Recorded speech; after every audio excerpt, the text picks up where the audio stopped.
देवी की आंख में आज आंसू है। पार्वती जी ने पूछा, चंचुला क्या बात है? चंचुला, जो तुम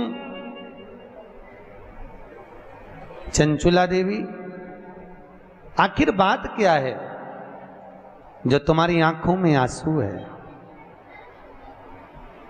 पार्वती जी ने जैसे ही पूछा तो माता पार्वती उसी समय पर चंचुला देवी के शब्दों को सुना। चंचुला ने कहा, मेरा पति प्रेत योनि में भटक रहा है, उसको मुक्ति नहीं मिल रही, मैं क्या करूं कि मोक्ष मिले? पार्वती जी ने कहा, एक काम करो चंचुला देवी, तुम एक बार शिव महापुराण की कथा करवाओ, उससे जीव किसी भी योनि में हो वो मोक्ष पा जाता। चंचुला देवी ने कहा, कथा किससे करवाऊं? भागवत हो तो ब्राह्मण कर देवे, रामायण हो तो ब्राह्मण कर देवे, क्योंकि भागवत रामायण गीता आदि कादिक में जो भेंट चढ़ती है वो तो काम में आ भी जाए, पर शिव महापुराण में तो भेंट का भी महत्वता है। किससे करवाया है? पार्वती जी ने कहा, एक काम करो नारद जी के पास जाओ। नारद जी, तो नारद जी के पास चंचुला देवी ने जाकर कहा, नारद जी आप हमारे पति के मोक्षार्थ शिव महापुराण की कथा कर दी। शिव पुराण। नारद जी ने कहा, भैया कथा तो मैं कर नहीं सकता, क्योंकि मुझे तो श्राप लगा है कि मैं एक जगह पे बैठ नहीं सकता। अच्छा, नारद जी को जो श्राप लगा, ऐसा श्राप किसी किसी को लगा रहता है, ऐसा नहीं है। कथा सुनने सब आते हैं, नारद भी आता, निंद्रा देवी भी आती। कोई कथा में सो रहा हो, नींद आ जाए तो समझ लो कुंभकर्ण की पत्नी आज कथा में आ गई, ठीक है। और कोई कोई व्यक्ति फिर आए फिर जाए, फिर आए फिर जाए, फिर आए फिर जाए, समझ लो उसमें नारद भरा गया है, क्योंकि नारद को श्राप लगा, एक जगह नहीं बैठ सकता।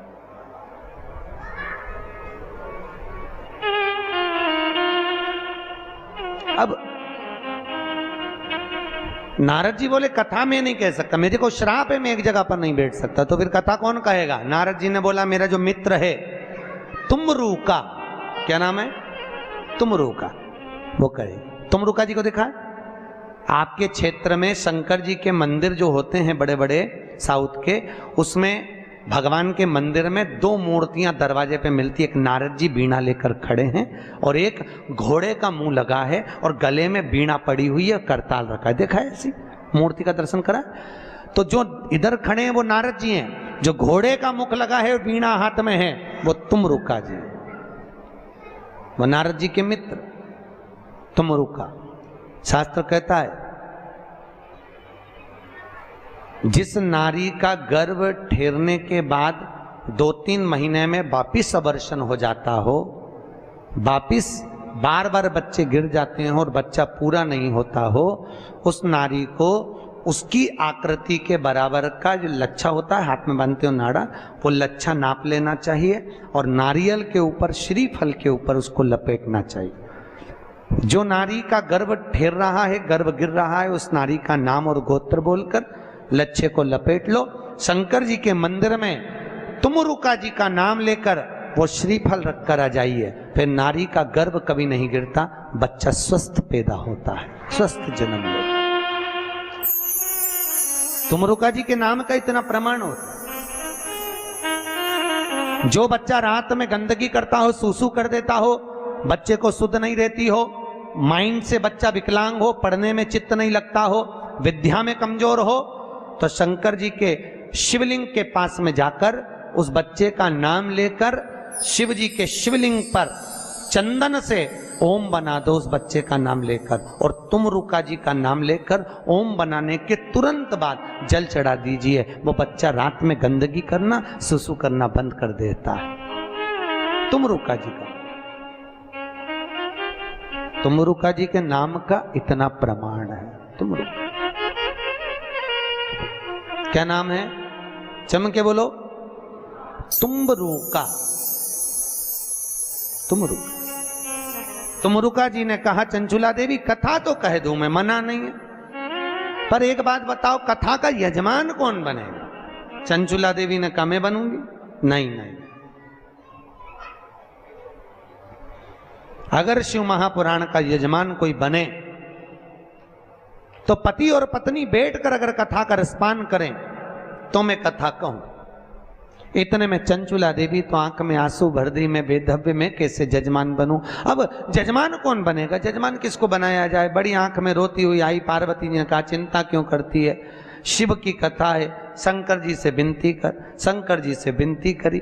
अब देखो शंकर जी से जब विनती करी तो भोलेनाथ ने पूछा बोल चंचुला क्या चाहती है? चंचुला देवी बोली भोलेनाथ, हे विश्वनाथ, हे ठाकुर, हे मेरे शंकर, करुणा करिए, मेरे शिव महापुराण का कोई जजमान नहीं मिल रहा। शिव जी ने कहा क्यों चिंता करती है, सारी पुराणों का एक ही तो यजमान है, वो मैं स्वयं।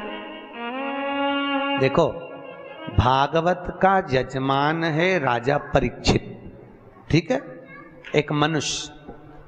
राम कथा के यजमान है पक्षी गरुण, और शिव महापुराण का अगर कोई यजमान है तो स्वयं, अरे बोलो तो शंकर है, स्वयं। शिव जी ने पार्वती से कहा चलो पार्वती तैयार हो जाओ। पार्वती ने कहा तैयार, कहां जाना है? श्रृंगार करो।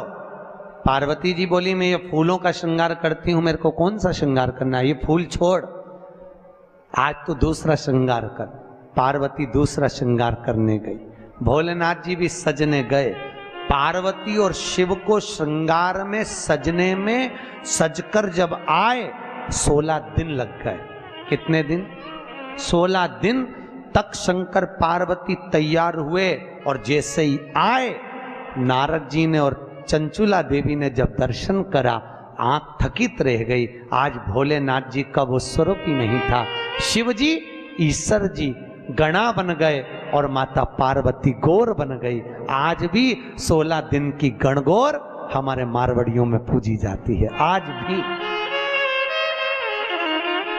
16 दिन शंकर पार्वती को सजने में लगे थे।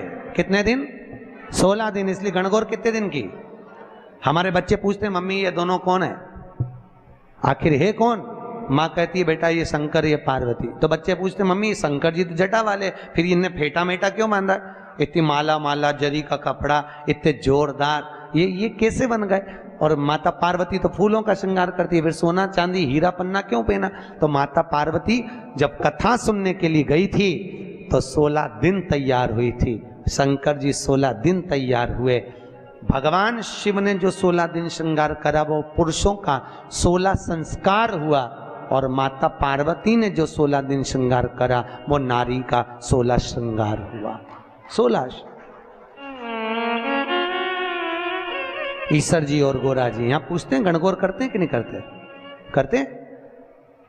तो बच्चे पूछते हैं मम्मी ये कौन है? तो कहो उनको ये शंकर पार्वती। शंकर पार्वती कब बने? तो ये ईश्वर जी ये गोरा जी शिव महापुराण की कथा सुनने जब तुम रुका जी के दरवाजे पर गए थे, दोनों 16 दिन तक तैयार होकर गए थे।